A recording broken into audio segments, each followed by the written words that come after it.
Le Grand Matin Sud Radio, 7h-9h, Jean-Jacques Bourdin. Il est 8h25. Allez, on en parle avec vous, Benjamin Glaise. On en parle. Les jeunes critiquent de plus en plus l'avion. Oui, mais ils sont de plus en plus nombreux à le prendre.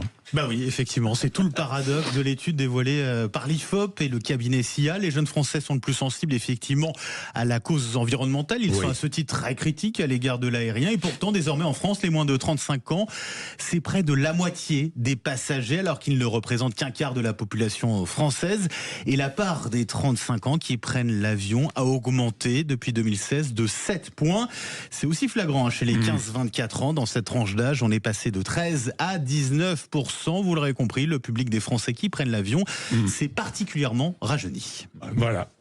Oui, évidemment. La mobilité, le désir d'aller voir ailleurs, c'est bien, non? Voyager. Je sais pas. Oui, bien sûr. Voyager. Le problème, c'est, si vous voulez, c'est que toute une partie, en tout cas une grande partie de la jeunesse, est persuadée aujourd'hui que la grande écologie se joue davantage sur un banc de fac, sur ce que vous pouvez faire au quotidien, et pas du tout à cette grande échelle, ce qui leur empêche pas, en effet, d'être dans une totale contradiction entre leur éco-anxiété et le fait de prendre l'avion. Alors que, évidemment, que s'il y a un moment avant d'être installé, d'avoir des enfants, un job fixe où vous devez profiter dès que possible, voyager, découvrir d'autres cultures, c'est évidemment dès ce jeune âge. De toute façon, sur l'empreinte numérique, sur l'empreinte climatique, carbone, quand vous utilisez votre téléphone, on en parlait à l'instant, votre téléphone portable à longueur de journée, vous aggravez votre empreinte climatique. Donc réfléchir, se dire je ne prends pas l'avion parce que c'est Greta Thunberg, je ne veux pas aggraver mon cas. De toute façon, alors il faut lâcher le téléphone portable, c'est ce qui consomme le plus d'énergie aujourd'hui. Ou l'ordinateur. Mais bien sûr. Mais c'est surtout que Anastasia, depuis le 10e arrondissement ou ailleurs, avec plein de convictions écolo, qui se privent si vous voulez, de prendre un avion, ne changera en rien les conséquences climatiques, les grands défis et si vous voulez, toutes les attentes à ce niveau-là. C'est comme Greta Thunberg, elle est quand même l'exemple absolu de l'engagement au début qui devient... Curieux.